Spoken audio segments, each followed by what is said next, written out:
네, 살다 보면 영화보다 더 재미있고 생생한 일을 겪기 마련인데요. 그래서일까요? 실화를 바탕으로 한 영화들이 인기를 끌고 있고 속속들이 제작이 되고 있습니다. 실화를 바탕으로 한 영화 어떤 영화가 있을까요? 바로 만나보시죠. 자, 최근 몇 년 사이 실화를 소재로 한 영화들이 쏟아져 나오고 있죠. 감동 실화 혹은 충격 실화로 관객들의 가슴을 뜨겁게 울린 영화들. 실화 영화 어떤 게 있을까요? 나 아니잖아, 엄마. 나 아니잖아, 엄마. 오늘 16일 개봉을 앞둔 영화 재심. 영화는 2000년 전북 익산에서 발생한 약촌 오거리 택시기사 살인 사건을 소재로 하고 있습니다.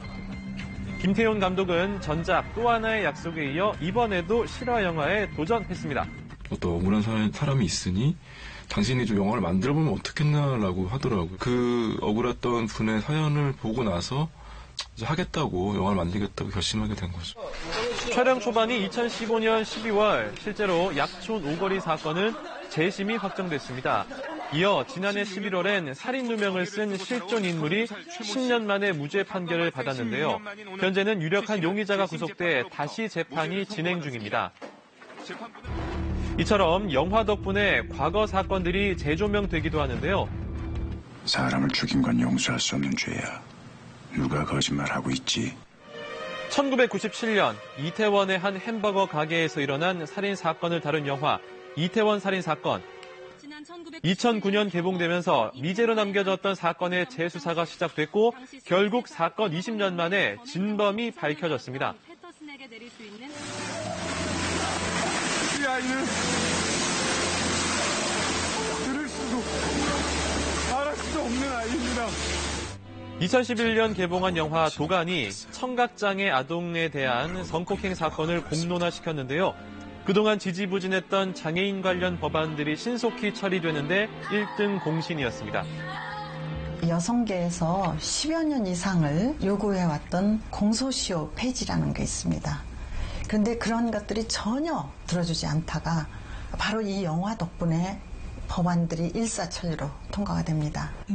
때문에 당시 처리된 성폭력 범죄 처벌 특례법 등 관련 법안들을 일명 도가니법이라고 부르기도 하죠. 이처럼 실화를 다룬 영화들이 현실 세계에서 갖는 파급력 상당하다고 볼 수 있습니다. 실화라고 하지만 대부분 어떤 사건의 전개 과정이 투명하게 알려져 있다기보다는 결과 정도만 알고 있는데 이 과정 자체를 서사화함으로써 이미 알려진 이야기들을 더 흥미롭게 보는. 건강하시길. 하지만 실화를 소재로 하다 보니 사실관계를 놓고 논란이 벌어지기도 합니다. 야 임마 차 실장, 어? 10,000명? 10,000명. 너 하나 죽으면 돼. 고 박정희 대통령이 암살된 12.6 사건을 다룬 영화 그때 그 사람들. 영화 개봉 전 박 대통령의 아들 박지만 씨가 명예훼손이라며 영화 상영 금지 및 손해배상 청구 소송을 제기했는데요.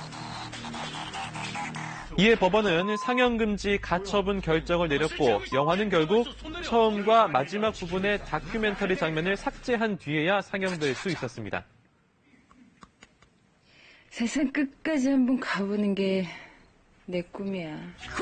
우리나라 최초의 여류비행사 박경원의 일대기를 그린 영화 청년.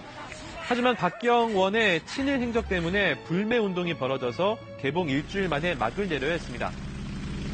영화 자체가 실화를 기반으로 하지만 만드는 사람의 시선이라든지 혹은 대중 쪽 코드에 맞추다 보니까 역사적 평가하고 영화적인 감성 접근이 결론이 다를 수가 있거든요. 그건 뭐 사회적으로 논란이 될 수가 있는 거고요. 자, 이런 논란에도 불구하고 실화를 소재로 한 영화들 계속 만들어지는 이유는 뭘까요?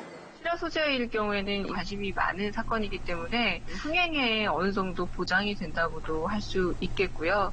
이미 일어났다는 것 자체가 관객들에게 개연성을 주고 있기 때문에 현실과 상상을 넘나들며 재미와 감동을 주는 실화 영화들. 앞으로 어떤 사건들이 관객들의 눈과 귀를 사로잡을지 기대해 보겠습니다. 지금까지 강승화의 연애수첩이었습니다.